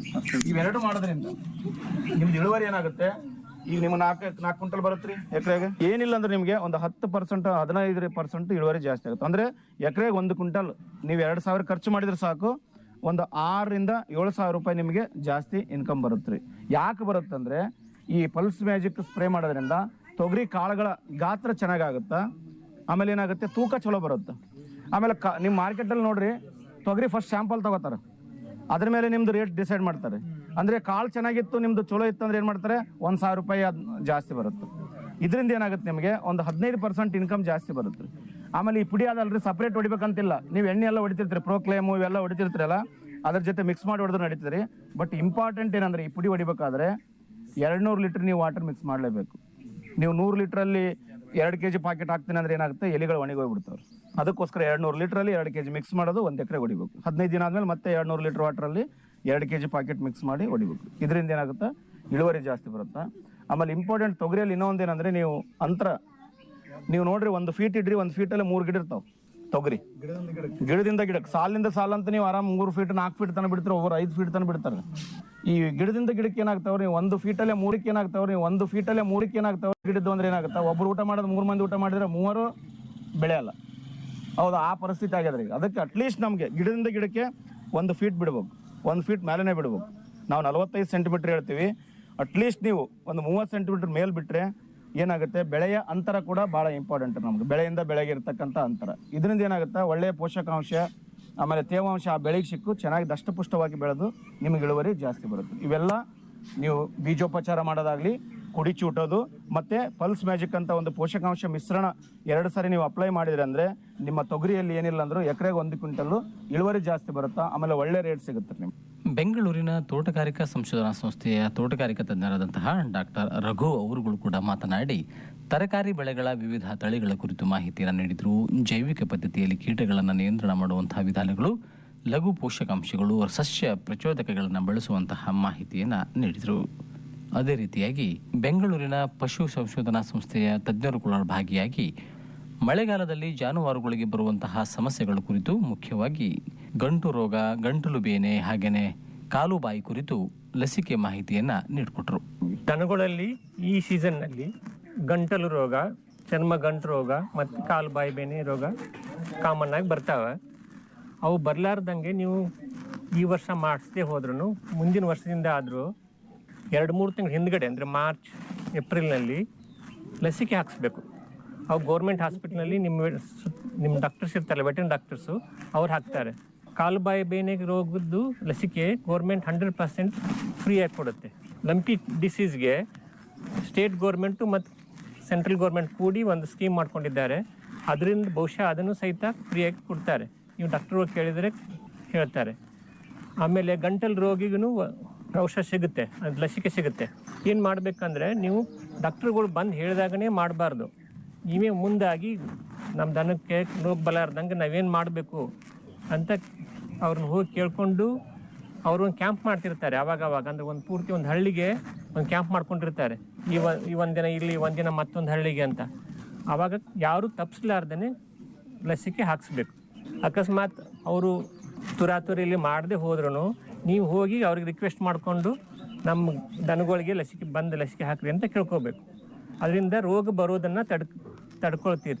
ಮತ್ತು ಇನ್ನೊಂದೇನೆಂದರೆ, ಊರಲ್ಲಿ ಒಂದು 10 ಜನ ಲಸಿಕೆ ಹಾಕ್ಸಿದ್ರು, ಇನ್ನೊಂದಿಬ್ರು ಹಾಕ್ಸದೆ ಹೋದರೆ ಯಾರು ಹಾಕ್ಸಿರ್ತಾರಲ್ಲ ಅವ್ರಿಗೂ ಉಪಯೋಗ ಬರಲ್ಲ. ಯಾಕಂದರೆ ಒಂದು ಸಲ ರೋಗಾಣು, ಇದು ಕಾಲು ಬಾಯಿ ಬೇನೆ ರೋಗ ಗಾಳಿಯಿಂದ ಬರುತ್ತೆ. ಆಮೇಲೆ ಲಂಪಿ ಡಿಸೀಸ್, ಟಿಕ್ಸ್ ಇರ್ತಾವಲ್ಲ, ಹುಳುಗಳಿಂದ, ನೊಣಗಳಿಂದ ಬರ್ತಿರ್ತದೆ. ಅವು ಸಹಿತ ಒಂದು ಕಡೆಯಿಂದ ಹಾರ್ಕೊಂಡು ಇನ್ನೊಂದು ಕಡೆ ಬರ್ತಿರ್ತವೆ. ಅವು ಬರಲಾರ್ದಂಗೆ ಒಬ್ಬರೂ ತಪ್ಪಿಸ್ಲಾರ್ದಂಗೆ ಲಸಿಕೆ ಹಾಕಿಸ್ಬೇಕು. ಇನ್ನೊಂದು, ಗ್ರಾಮದಲ್ಲಿ ಸ್ವಚ್ಛತೆ ಇಟ್ಕೋಬೇಕು. ನೀವೆಲ್ಲಿ ದನ ಕಟ್ತಿರಲ್ಲ ಆ ಜಾಗನ ಭಾಳ ಕ್ಲೀನಾಗಿ ಇಟ್ಕೋಬೇಕು. ಅಂದರೆ ಕೀಟಗಳು, ಅಂದರೆ ಟಿಕ್ಸು ಮತ್ತು ಸೊಳ್ಳೆ, ನೊಣ ಇರೋದಿಲ್ಲ, ಅಂದರೆ ಕಡಿಮೆ ಇರ್ತವೆ. ಆವಾಗ ರೋಗನ ಕಂಟ್ರೋಲ್ನಾಗ ಇಟ್ಕೋಬೋದು. ಮತ್ತು ಏನಂದರೆ, ಈಗ ಒಂದು ಸಲ ರೋಗ ಏನಾದ್ರು ನಿಮ್ಮ ಹಳ್ಳಿಯಲ್ಲಿ ಬಂದುಬಿಟ್ರೆ, ಯಾರಿಗಾದರೂ ನಿಮ್ಗೆ ಅನಿಸಿದರೆ ಇನ್ನೂ ರೋಗ ಬರ್ತಾ ಇದೆ ಅಂತಂದಾಗ ಇಮ್ಮಿಡಿಯೇಟಾಗಿ ನಿಮ್ಮ ವೆಟರ್ನರಿ ಡಾಕ್ಟರ್ಸ್ಗೆ ರಿಪೋರ್ಟ್ ಮಾಡಬೇಕು, ಅಥವಾ ಪಶು ಇಲಾಖೆ ಅಧಿಕಾರಿಗಳಿಗೆ ರಿಪೋರ್ಟ್ ಮಾಡಬೇಕು. ಅವರು ತಕ್ಷಣ ಲಸಿಕೆನೋ ಅಥವಾ ಟ್ರೀಟ್ಮೆಂಟು ರೋಗ ಕಡಿಮೆ ಪ್ರಮಾಣದಲ್ಲಿದ್ದಾಗನೇ ಬಂದು ಅದಕ್ಕೇನು ಮಾಡಬೇಕಲ್ಲ ಆರೈಕೆ ಮಾಡೋದು, ಮತ್ತು ಬೇರೆ ದನಗಳಿಗೆ ಸ್ಪ್ರೆಡ್ ಆಗಲಾರ್ದಂಗೆ ಕಾರ್ಯಕ್ರಮ ಇಟ್ಕೊಳ್ತಾರೆ. ಆಮೇಲೆ ನೀವೇನಾದ್ರು ಬೇರೆ ಊರಿಂದ ಹೊಸ ದನ ತಂದಿದ್ರೆ ಅದನ್ನು ನಿಮ್ಮ ದನಗಳ ಜೋಡಿ ಒಮ್ಮೆ ಮಿಕ್ಸ್ ಮಾಡ್ಕೋಬಾರ್ದು. ಒಂದು 10 ದಿನ ಸಪ್ರೇಟಾಗಿ ಕಟ್ಕೋಬೇಕು. ಏನಾದರೂ ರೋಗ ಅದಕ್ಕೆ ಇದ್ದರೆ, ಯಾಕಂದ್ರೆ ನಮ್ಗೆ ಗೊತ್ತಾಗಲ್ಲ. ನೀವು ಹೊಸ ದನ ಜಾತ್ರೆಯಿಂದ ಸಂತೆಯಿಂದ ದನ ತಂದಿರ್ತೀರಿ, ಅವಾಗ ಹೊಸದೇನಾದ್ರು ರೋಗ ಇದ್ದರೆ ನಿಮ್ಮಲ್ಲಿರೋ ಬೇರೆ ದನಕ್ಕೂ ಮತ್ತು ಅಥವಾ ನಿಮ್ಮ ಸುತ್ತಮುತ್ತಿನ ದನಗಳಿಗೂ ಸ್ಪ್ರೆಡ್ ಆಗೋ ಚಾನ್ಸಸ್ ಇರುತ್ತೆ. ಇಂಥವು ಮಿನಿಮಮ್ ಕಾರ್ಯಕ್ರಮ ಇಟ್ಕೋಬೇಕು. ಆಮೇಲೆ ಇದು ಬ್ಲೀಚ್ ಗೊತ್ತಾ, ಬ್ಲೀಚ್ ಪೌಡರ್ 0.1% ಬ್ಲೀಚ್ ಪೌಡ್ರನ್ನ ನೀವು ಕೊಟ್ಟಿಗೆ ತೊಳೆದಾಗ ಕ್ಲೀನ್ ಮಾಡ್ಲಿಕ್ಕೆ ಉಪಯೋಗಿಸ್ಬೋದು. 0.1%, ಭಾಳ ಜಾಸ್ತಿ ಉಪಯೋಗಿಸಬಾರ್ದು. ಅದರಿಂದ ಡಿಸ್ಇನ್ಫೆಕ್ಷನ್ ಆಗುತ್ತೆ, ರೋಗ ಹರಡೋದನ್ನು ತಡ್ಕೋಬಹುದು. ಜಾನುವಾರುಗಳಲ್ಲೇನು ಇತ್ತೀಚೆಗೆ ನೀವು ಕಾಲ್ಬಾಯಿ ರೋಗ, ಚರ್ಮ ಗಂಟು ರೋಗ ಬಂದಿದೆ, ಚರ್ಮ ಗಂಟಾಗೋದು ಅವೆಲ್ಲ ಬಂದಿದೆಯಲ್ಲ, ಅದಕ್ಕೆ ಗೋಟ್ ಪಾಕ್ಸ್ ವ್ಯಾಕ್ಸಿನ್ ಅಂತ ಬಂದಿದೆ. ಅದು ವೈರಸ್ ರೋಗ, ಅದು ಸೊಳ್ಳೆಗಳಿಂದ, ದ್ವಾಮಿಗಳಿಂದ, ನೊಣಗಳಿಂದ ಬರುತ್ತೆ. ಹಾಗಾಗಿ ಅದನ್ನು ನೀವು ವ್ಯಾಕ್ಸಿನೇಷನ್ ಮಾಡಿಸ್ರಿ, ಲಸಿಕೆ ಹಾಕ್ಸ್ರಿ. ಈಗ ಹತ್ತಿರದ ಎಲ್ಲಿ ಹೋಗ್ತೀರಿ ನೀವು ಲಸಿಕೆ ಹಾಕ್ಸೋಕ್ಕೆ, ವ್ಯಾಕ್ಸಿನೇಷನ್ ಮಾಡಿಸಿ? ಕವಿತಾಳಿಗೆ ಒಂದೊಂದ್ಸಲ ಅವ್ರು ಬರ್ಲಿಕ್ಕಿಲ್ಲ, ಅವ್ರು ಬ್ಯುಸಿ ಇರ್ತಾರೆ. ನೀವು ಹೋಗಿ ಅವ್ರನ್ನ ಕರ್ಕೊಂಬರೋ ವ್ಯವಸ್ಥೆ ಇಲ್ಲ, ಫೋನ್ ಮಾಡಿ, ಇಲ್ಲ ಅಧಿಕಾರಿಗಳ ಮುಖಾಂತರ ಆಗಲಿ, ಒಟ್ಟು ನಿಮ್ಮ ದನಕರುಗಳನ್ನು ಕ್ಲೀನಾಗಿ ವ್ಯಾಕ್ಸಿನೇಷನ್ ಹಾಕಿ ಆಮೇಲೆ ನೀವು ಕೊಟ್ಟಿಗೆಯನ್ನೆಲ್ಲ ಕರೆಕ್ಟಾಗಿ ಬ್ಲೀಚ್ ಪೌಡರ್ ಹಾಕಿ ತೊಳಿರಿ ಅಂತ ಒಂದು ಹೇಳ್ತಾ ಇದ್ದಾರೆ. ಅದರಲ್ಲಿ ಒಂದು ಕಾಯಿ ಕೊರಕ, ಚುಕ್ಕೆ ಕಾಯಿ ಕೊರಕ ಅಂದ್ರೆ ಕಾಯಿ ತಿನ್ನೋ ಹುಳ ಬರುತ್ತೆ ಅದರಲ್ಲಿ. ಪಾಡ್ಬೋರರ್ ಅಂತ ಹೇಳ್ತೀವಿ ನಾವು. ಎಲಿಕೋರ್ಪ ಇನ್ನೊಂದು 2-3 ಹುಳ ಬರ್ತಾವ. ಅದಕ್ಕೆ ಒಂದು ಪ್ರೊಕ್ಲೇಮ್ ಅಂತ ಹೊಡೆದಿರ್ತೀವಿ ನೀವು. ಎಂಮೆಕ್ಟಿನ್ ಬೆಂಜೋಯೇಟ್ ಪ್ರೊಕ್ಲೇಮ್ ಹೊಡಿಬೇಕು, ಇಲ್ಲ ಲ್ಯಾಂಬ್ಡಾ ಸಾಯಿಲತ್ರಿನ್ ಕರಾಟೆ ಗಿರಾಟೆ ಅಂತಿರಲ್ಲ ಅದೊಂದು ಕರೆಕ್ಟಾಗಿ ಒಂದು 0.5 ml 1 ಲೀಟ್ರ್ ಅಂದರೆ ಒಂದು 10 ಲೀಟ್ರಿಗೆ ನೀರಿಗೆ ಒಂದು 5 ml ಅದು ಹಾಕಿ ಒಂದು ಕಡಿಮೆ ಅದ್ರ ಸಂಖ್ಯೆ ಕಡಿಮೆ ಇದ್ದಾಗೆ ಹೊಡೆದು ಸ್ಪ್ರೇ ಮಾಡಿದ್ರೆ ಕಂಟ್ರೋಲ್ ಆಗುತ್ತೆ. ಒಂದೇ ಸಲ ಎಲ್ಲ ಅರ್ಧ ತಿಂದು ಹೋದಾಗ ಹೊಡೆದ್ರೆ ನಿಮ್ಗೆ ಕಂಟ್ರೋಲ್ ಆಗಲ್ಲ ಯಾವತ್ತು. ಅಂದರೆ ಕಡಿಮೆ ಪ್ರಮಾಣದಲ್ಲಿ ಬಾಧೆ ಇದ್ದಾಗನೇ ನೀವು ಸ್ಪ್ರೇ ಮಾಡಿದ್ರೆ ಒಳ್ಳೆಯದು. ಅದೇ ರೀತಿ ಹೂವು ಬಿಟ್ಟಾಗಂತೂ ಅದು ಪ್ರಾಬ್ಲಮ್ ಬರೋದು ಜಾಸ್ತಿ. ಹೂವು ಬಿಟ್ಟಾಗ ಅದು ಹುಳ ಜಾಸ್ತಿ ಬರೋದು. ಅವಾಗ ನೀವು ಎಮಾಮೆಕ್ಟಿನ್ ಬೆಂಜೋಯೇಟ್ ಅಂತ ಸಿಗುತ್ತೆ, ಪ್ರೊಕ್ಲೇಮ್ ಏನಂತೀರಲ್ಲ, ಅದನ್ನ ನೀಟಾಗಿ ಸ್ಪ್ರೇ ಮಾಡಿಸ್ರಿ. ಇಲ್ಲಾಂದ್ರೆ ಲ್ಯಾಂಬ್ಡಾ ಸಾಯಿಲತ್ರಿನ್ ಮಾಡಿಸಿ. ಜೈವಿಕ ಶಿಲೀಂಧ್ರನಾಶಕ ಇದೆ ಟ್ರೈಕೋಡರ್ಮಾ ಅಂತೇಳಿ. 1 ಲೀಟ್ರಿಗೆ 5 ಗ್ರಾಮ್, 10 ಲೀಟರ್ ನೀರಿಗೆ 30 ಗ್ರಾಮ್ ಆ ಒಂದು ಪ್ರಮಾಣದಲ್ಲಿ ಟ್ರೈಕೋಡ್ರಮನ್ನ ಮಿಕ್ಸ್ ಮಾಡ್ಬೋದು. ಇಲ್ಲಾಂದ್ರೆ ಕಾರ್ಬನ್ ಡೈಜಿಮ್ ನೀವೇನೇ ಗಿವಿಷ್ಣಿ ಅಂತಿರಲ್ಲ ಅದನ್ನ ಹಾಕಿ ಎಲ್ಲೆಲ್ಲಿ ನಿಮಗೆ ಅದು ನೆಟ್ಟ ರೋಗ ಸಿಡುಬು ರೋಗ ಬಂದಿರುತ್ತಲ್ಲ ಅಲ್ಲೆಲ್ಲಿ ಅದನ್ನ ಬೇರಿಗೆ ಹಾಕ್ಬೋದು. ಇಲ್ಲಾಂದ್ರೆ ಗಿಡನ ಕಿತ್ತಿ ನೀಟಾಗಿ ಹೊರಗೆ ಬಿಸಾಕಬೇಕು. ಅದು ಮತ್ತೆ ಹಿಂಗೆ ಜಾಡಿಸಿದ್ರೆ ಅಲ್ಲಿ ಮಾಡಿದ್ರೆ ಎಲ್ಲ ಕಡೆ ಸ್ಪ್ರೆಡ್ ಆಗುತ್ತೆ. ಅದು ಫಂಗಸ್ ರೋಗ. ಮೆಣಸಿನ್ಕಾಯಿ ಬೆಳಿತೀರಾ? ಮೆಣಸಿನ್ಕಾಯಿ ಇತ್ತೀಚೆಗೆ ಅದು ಬ್ಲ್ಯಾಕ್ ಥ್ರಿಪ್ಸ್ ನುಸಿ ಬರ್ತಾ ಇದೆ. ಬ್ಲ್ಯಾಕ್ ಥ್ರಿಪ್ಸ್ ನುಸಿ ಅಂತೇಳಿ ಪೂರಾ ಹೂ ಉದ್ರೋಗೋದು, ಎಲಿ ಉದ್ರೋಗೋದು ಎಲ್ಲ ಆಗ್ತಾ ಇದೆ. ಅದಕ್ಕೆ ನೀವು ಸೈಂಟ್ರನಿಲ್ಫ್ಯೂರ್ ಅಂತ ಒಂದು ಕೆಮಿಕಲ್ ಬರುತ್ತೆ, ಇಲ್ಲಾಂದ್ರೆ ಇನ್ನೊಂದು ಡೈಮಿಥೋಯೇಟ್, ಅವೆರಡನ್ನ ಕರೆಕ್ಟಾಗಿ ಕಡಿಮೆ ಪ್ರಮಾಣದಲ್ಲಿ ಹುಳ ಇದ್ದಾಗನೇ ನೀವು ಸ್ಪ್ರೇ ಮಾಡಬೇಕು. ಅಂದರೆ ನೋಡ್ಕೊಂತಿರ್ಬೇಕು ಗಿಡನ. ಇಲ್ಲಾಂದ್ರೆ ಸ್ಟಿಕ್ಕಿ ಟ್ರ್ಯಾಪ್ಸ್ ಅಂತ ಅಂತೀವಲ್ಲ, ಅಂಟಿನ ಬಲೆಗಳನ್ನು ಎಕರೆಗೆ ಒಂದು 25ರಿಂದ 30 ಅಂಟಿನ ಬಲೆಗಳು ಹಾಕ್ಬೇಕು. ಅವೇನು ಹುಳ ಇತ್ತಂದ್ರೆ ಅದಕ್ಕೆ ಬಂದು ಅಂಟ್ಕೊಂಡು ಸತ್ತೋಗ್ತವೆ. ಎಕರೆಗೆ ಒಂದು 25ರಿಂದ 30 ಅಂಟಿನ ಬೆಲೆಗಳು ಅವ್ನು ಹಾಕೊಂಡಿರ್ಬೇಕು. ಇಲ್ಲಾಂದ್ರೆ ಅದು ಜಾಸ್ತಿ ಆಯ್ತಪ್ಪ ಅಂದ್ರೆ ನೀವು ಒಂದು 2-3 ಸರಿ ಎಣ್ಣೆ ಹೊಡೆದು ಸತ್ತೋಗುತ್ತೆ. ಸೈಂಟ್ರನಿಲ್ಫ್ಲೂ ಅಂತ ಒಂದಿದೆ. ಅದ್ರ ಜೊತೆ ಅಂದ್ರೆ ಸರ್ ನಾವೇನು ಹೇಳ್ತೀವಿ ಅಂದ್ರೆ ಕಡಿಮೆ ಪ್ರಮಾಣ ಈ ಹುಳ ಒಂದು ಗಿಡಕ್ಕೆ, ಒಂದು ಎಲೆಗೆ, ಒಂದು ಹೂವಿಗೆ ಒಂದು 2-3 ಇದ್ದಾಗ ಹಾಕಬೇಕು ಯಾವಾಗಲೂ. ಸಡನ್ ಆಗಿ ಜಾಸ್ತಿ ಮಾಡಕ್ ಹೋದ್ರೆ ಅದು 1-2 ಹುಳ ಉಳ್ಕೊಳ್ಳೋದು. ಒಂದ್ಸರಿ ಹೊಡೆದಾಗ ಹೋಗ್ತಾ ಅರ್ಧ ಹುಳ ಸಾಯ್ತವ, ಮತ್ತೆ ಉಳ್ಕೊಂಡಾಗ ಅವು ಕಂಟಿನ್ಯೂ ಮತ್ತೆ ಇದಾಗ ಮಾಡ್ಕೊಂಡಿರ್ತಾವೆ. ಕೋರಮಂಡಲ ಸಂಸ್ಥೆಯ ಶಿವಾನಂದ್ ಅವರುಗಳು ಈ ಒಂದು ವಿಕಸಿತ ಕೃಷಿ ಸಂಕಲ್ಪ ಅಭಿಯಾನದಲ್ಲಿ ಭಾಗಿಯಾಗಿ ಡ್ರೋನ್ ತಂತ್ರಜ್ಞಾನವನ್ನು ಉಪಯೋಗಿಸಿ ಸಿಂಪರಣೆಯನ್ನ ಮಾಡುವಂತಹ ವಿಧಾನಗಳ ಕುರಿತು ಮಾಹಿತಿಯನ್ನು ನೀಡಿ ಪ್ರಾತ್ಯಕ್ಷಿಕೆಯ ಮೂಲಕ ಸಿಂಪರಣಾ ಮಾಹಿತಿಯನ್ನ ಒದಗಿಸಿಕೊಟ್ರು. ಇದೇ ಸಂದರ್ಭದಲ್ಲಿ ತಿಮ್ಮಾಪುರ ಗ್ರಾಮದ ಪ್ರಗತಿಪರ ರೈತರು ಹಾಗೂ ರೈತ ಮಹಿಳೆಯರು ವಿಕಸಿತ ಕೃಷಿ ಸಂಕಲ್ಪ ಅಭಿಯಾನದ ಕುರಿತು ತಮ್ಮ ವಿಚಾರಗಳನ್ನು ನಮ್ಮೊಂದಿಗೆ ಹಂಚಿಕೊಂಡಿದ್ದು ಹೀಗೆ. ನಮಸ್ಕಾರ, ನನ್ನ ಹೆಸರು ಪರಮೇಶ. ಕೃಷಿ ವಿಜ್ಞಾನಿಗಳು ಬೈದ್ರೆ ನಮಗೆಲ್ಲ ಬಗ್ಗೆ ಮಾಹಿತಿ ಹೇಳಿಕೊಟ್ರ. ತೊಗರಿ ಬಗ್ಗೆ, ಕುಡಿಗಳ ಚೂಟ ಬಗ್ಗೆ, ಹತ್ತಿ ಬಗ್ಗೆ, ಮೆಣಸಿನ್ಕಾಯಿ, ಉಳ್ಳಾಗಡ್ಡಿ ಬಗ್ಗೆ ಎಲ್ಲ ಮಾಹಿತಿ ತಿಳಿಸಿಕೊಟ್ಟಿದ್ರು. ನಮ್ಮೂರಿಗೆ ಅವ್ರು ಬಂದದಕ್ಕೆ ತುಂಬ ಖುಷಿ ಐತೆ. ಎಲ್ಲ ಮಾಹಿತಿ ಸಿಕ್ತಿ ನಮ್ಗೆ. ಈಗ ಕಟ್ಟೆಮ್ಮವರು ತಿಮ್ಮಾಪುರ ಗ್ರಾಮದವರು, ಶಿರವಾರ ತಾಲೂಕಿನವರು, ಈ ಒಂದು ಕಾರ್ಯಕ್ರಮದಲ್ಲಿ ಅವರು ಕೂಡ ಭಾಗಿಯಾಗಿದ್ರು. ಅಮ್ಮ, ನಿನ್ನ ವಯಸ್ಸು ಎಷ್ಟು? ನನಗೆ 80 ಅವಾಗ ಏನೇನು ಕೆಲಸ ಮಾಡ್ತಿದ್ದೆ ವಯಸ್ಸಿದ್ದಾಗ? ಒಡ್ಡು ಕಡ್ದೀನಿ, ಹಿಂಗ ಆಯ್ತು ಒಡ್ಡು, ಹಿಂಗ ಹೊಲ್ದಾಗ ಒಡ್ಡು ಕಡ್ದಿದೆ, ಒಡ್ಡು ರೋಡ್ ಮಾಡೀನಿ. ಮಕ್ಕಳ ಅಂಬರಿಗರ ಕಾಸಿ ರೋಡ್ ಕಡ್ದೀನಿ. ಅವನಿಗೆ ಪಡ್ತಾನ. ಅವಾಗ ಹೆಂಗಿತ್ತಮ್ಮ ಕಾಲ? ಇವಾಗ ಹೆಂಗದ? ಅವಾಗ ಕೃಷಿ ಒಕ್ಕಲ್ತನ, ಈಗ ಒಕ್ಕಲ್ತನ ಅವಾಗ ಹೆಂಗ್ ದುಡಿತಿದ್ರು ಮಂದಿ, ಇವಾಗ ಹೆಂಗ್ ದುಡಿತಾರೆ? ಹೆಂಗಾಗೈತಿ ಈಗ ಅನ್ಸತ್ತ? ಈ ಕಾಲ ಒಂದ ಬಿಡ್ರಿ, ಇದು ಹೆಚ್ಚಿಗೆ ರೊಕ್ಕ ಬರ್ತಂಬದಂದ. ಅವಾಗಿನ ಕಾಲ ಕಮ್ಮಿ ರೊಕ್ಕ. ಇಷ್ಟೇ ದುಡಿಯೋದು. ಈಟ ಆಟಕ್ಕೆ ದುಡಿದ್ರ 3 ಸಾವಿರ ಜೋಳ ಬರ್ತದ್ವಾ ಮನಿತಾನ ಇಲ್ತಾನ ಒಡ್ಡು ಕಡ್ದ್ರ. 3 ಸಾವಿರ ಜೋಳ ರೊಕ್ಕ ಕೊಡ್ತಿದ್ದಿಲ್ಲ? ರೊಕ್ಕ ಅಲ್ರಿ, 3 ಸಾವಿರ ಜೋಳ. ರೋಡಿಗೆ ಓದ್ತಿದ್ವಲ್ರಿ, ಇದು 100 ರೂಪಾಯಿ. ಅಲ್ಲಿ ದಿಲಿತಾನ ವಾರ್ತಾನ ದುಡಿದ್ರ ನಮಗೆ. ಈಗೇನೈತ್ರಿ? ಊಟ ಹೆಂಗಿತ್ತಮ್ಮ ಅವಾಗಿನ ಊಟ ಇವಾಗಿನ ಊಟ? ನಾವು ನೋಡ್ರಿ ಪುಡಿ ಖಾರದಾಗ ಏನು ಇಲ್ಲ. ಅವು ಎಳ್ಳು ಬೆಳೆದವ್ರು ಎಳ್ಳು ಖಾರ, ಗುರಿ ಖಾರ. ಅವತ್ತು ನಾವು ತವ್ರ ಮನ್ಯಾಗ ಇವು ಖುಷಿ ಸಿಕ್ತದ್ರಿ. ಮಸೀಲಿದ್ದ ತಂದು ಅವನು ಮಾಡ್ತಿದ್ವಿ ರೀ. ಮುಂಚೆ ಖಾರ, ಕಟಾಲಿ, ಅದು ಕಟಾಲಿ ಎಂಬ್ಲಿತ್ತು. ಅದ್ರ ಮುಂಚೆ ಖಾರ ಇಟ್ಕೊಂಡು ಉಣೋರು. ನಮಗೆ ತೆಗಿದಂಗೆ ಐನಿತ್ತು ರೀ. ಎಮ್ಮೆದ್ದು ಕುರಿಯದ್ದು ನೆನ ಪುಣ್ಯದಿಂದ ಐನಾಗ ಬಂದೀನಿ ನಾನು. ಅಲ್ಲಮ್ಮ, ಸೊಸಿ ಅಂದಿರು ಅವಾಗ ಹೆಂಗ್ ಕೆಲಸ ಮಾಡ್ತಿದ್ರಿ? ಹೆಂಗ ಮಕ್ಕಳು ಮರಿ ಮಕ್ಕಳು ಈಗ ಎಲ್ಲ ಮಕ್ಕಳು ಅವಾಗ ದುಡ್ದಂಗೆ ಇವಾಗ ದುಡಿತಾರ? ಅಯ್ಯ ದುಡಿತಾರ್ರಿ. ನನ್ನ ಸಸ್ ಹೊಲ್ದಾಗ ನೋಡಿ, ಗೋದಾಮ್ದಾಗ ನೋಡು ದುಡಿತಾರಲ್ಲ. ನನ್ನ ಸಸ್ತರು ದುಡಿತಾರ್ರಿ, ನನ್ನ ಮಕ್ಕಳು ದುಡಿತಾರ್ರಿ, ಎಲ್ಲಾರು ದುಡಿತಾರ. ಒಕ್ಕಲ್ತನ ಚಲೋ ಮಾಡ್ತಾರಮ್ಮ. ಅಲ್ಲಿ ಐತಲ್ಲ ಗೋದಾಮ್. ಸಿರವಾರ ತಾಲೂಕಿನ ತಿಮ್ಮಾಪುರ ಗ್ರಾಮದಲ್ಲಿ ಜರುಗಿದ ಈ ವಿಕಸಿತ ಕೃಷಿ ಸಂಕಲ್ಪ ಅಭಿಯಾನದಲ್ಲಿ ಕೃಷಿ ಇಲಾಖೆಯ ಕೃಷಿ ಅಧಿಕಾರಿ ಶಿವಶರಣಪ್ಪ ಭೋಬಿ, ಯುವ ವಿಜ್ಞಾನಿಗಳಾದಂತಹ ಡಾಕ್ಟರ್ ಉಮೇಶ್, ಡಾಕ್ಟರ್ ಅಫ್ಸಾನಾ ಬಾನು ಹಾಗೂ 100 ಜನ ಸುತ್ತಮುತ್ತಲಿನ ಗ್ರಾಮದವರು ಈ ವಿಕಸಿತ ಕೃಷಿ ಸಂಕಲ್ಪ ಅಭಿಯಾನದಲ್ಲಿ ಭಾಗಿಯಾಗಿ ಮಾಹಿತಿಯನ್ನ ಪಡ್ಕೊಂಡ್ರು.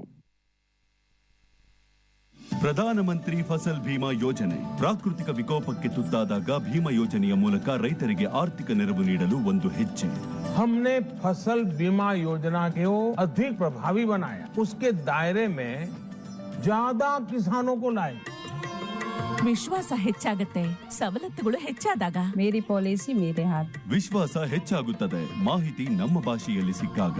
ಮಾಜಿ ಪಾಲಿಸಿ ಮಾಜಾ ಹತ್ತಿ. ವಿಶ್ವಾಸ ಹೆಚ್ಚಾಗುತ್ತದೆ ನಿಮ್ಮ ಭೀಮಾ ಪಾಲಿಸಿ ನಿಮ್ಮ ಮನೆ ಬಾಗಿಲಿಗೆ ತಲುಪಿದಾಗ. ಮಾರಿ ಪಾಲಿಸಿ ಮಾರೆ ಹಾತ್. ವಿಶ್ವಾಸ ಹೆಚ್ಚಾಗುತ್ತದೆ ಪಾಲಿಸಿಯ ಬಗ್ಗೆ ಮನೆ ಬಾಗಿಲಿಗೆ ಬಂದು ಮಾಹಿತಿಯನ್ನು ನೀಡಿದಾಗ.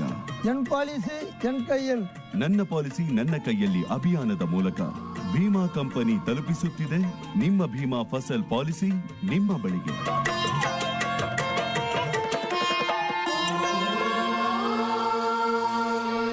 ಬೆಳೆಗೆ ವಿಮೆ ಮಾಡಿರಿ, ತಕ್ಷಣ ರಕ್ಷಣೆ ಗಳಿಸಿ.